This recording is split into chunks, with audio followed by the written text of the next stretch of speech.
तो दोस्तों कैसे हैं आप लोग। जैसा कि आप सबको पता है जेजे गेट चैप्टर 264 के स्पॉयलर्स आ चुके हैं एंड मैं इस बात का बहुत ही बेसब्री से वेट कर रहा था। एंड भाई साहब इस चैप्टर में बहुत सारी नई चीज़ें देखने को मिलती हैं, मतलब एक एक्शन बैक चैप्टर है। और लास्ट का पार्ट उसका तो क्या ही बोलना आप सबको। तो चैप्टर वहाँ से स्टार्ट होता है जहाँ हमने छोड़ा था, जहाँ पे एंजल सुकुना के ऊपर जैकब लेडर अटैक लॉन्च कर देता है। एंड इस टाइम एंजल को सपोर्ट करने के लिए यूजी लैंड को बहुत ही ज़ोर से हिट करता है, जिससे सुकुना का बैलेंस बिगड़ जाए। तभी सुकुना चालाकी का यूज़ करता है एंड वो पत्थरों का सहारा लेके हाना की ओर आगे बढ़ने का ट्राई करता है। सुकुना को यहाँ पे ये तो पता था कि ये कोई यूटा का डोमेन है नहीं, कि वो सिर्फ उसको ही लगने वाला है।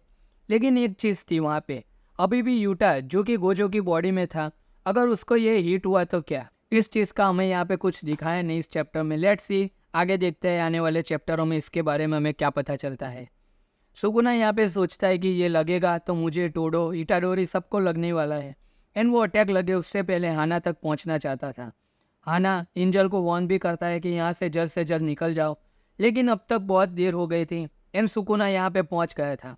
एंड वो एंजल से कहता है कि इस बार जैकब लेडर में वो दम नहीं जो फर्स्ट टाइम वाली बात में था।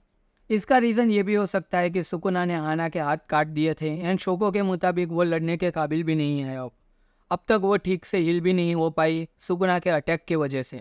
एंड सुकुना के ऊपर ब्लैक फ्लैश लड़ने वाला था, तभी उनके बीच में आ जाता है अपना टोडो। और ये अटैक इतना पावरफुल था कि टोडो एंड हाना बिल्डिंग को तोड़ते हुए बहुत ही दूर जा गिरते हैं। सुकुना यहाँ पे टोडो की तारीफ करता है एंड कहता है कि तुम ही हो असली जुजुत्सु सरसरर। और अब सुकुना को पता था कि टोडो और एंजल हलने की हालत में भी नहीं है, तो वो सोचता है कि मैं एंजल को बाद में मारूंगा। और वो उनके ऊपर अटैक करने जाता है। और तभी हम लोग देखते हैं हमारे डीमन गॉड यूजी को, और उसको भी जैकब लीडर हिट तो हुआ था और इसकी वजह से वो पूरा का पूरा बर्न आउट हो गया था। और यूजी यहाँ पे सुकुना के फेस के ऊपर बहुत ही तगड़ा पंच मार देता है, जो कि एक बहुत ही सेटिस्फाइंग मोमेंट था इस पूरे चैप्टर में। इस बार वो उसके पैर पकड़ उसको बार बार ज़मीन पे पटकने लगता है। और जैसे ही सुकुना खड़ा होता है वो ट्राई करता है कि सुकुना के पैरों को डिसमेंटल का यूज़ कर काट दिया जाए, ताकि वो फिर से खड़ा ही ना हो पाए। लेकिन सुकुना इतने में यूजी को अपने लेफ्ट हैंड से धक्का मार थोड़ा दूर कर देता है। जी हाँ दोस्तों, सुकुना ने अपने आर्म फिर से रीग्रो कर दिए थे, मतलब वो अब फिर से अपनी आरसीटी का यूज़ कर सकता है।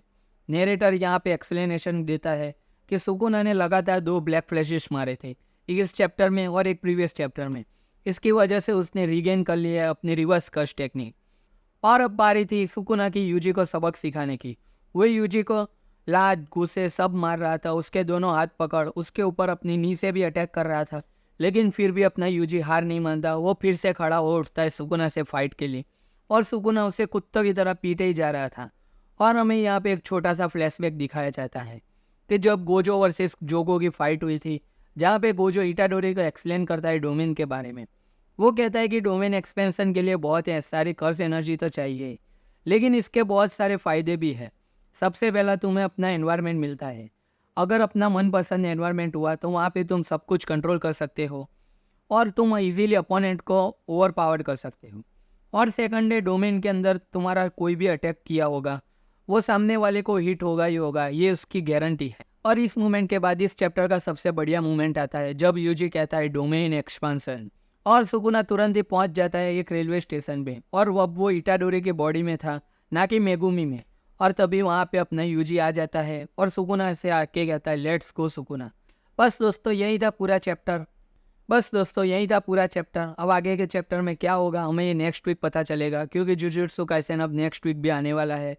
अगर आपको ये वीडियो अच्छा लगा तो वीडियो को लाइक और चैनल को सब्सक्राइब कर देना। हम मिलते हैं आपसे अगले वीडियो में, तब तक के लिए गुड बाय।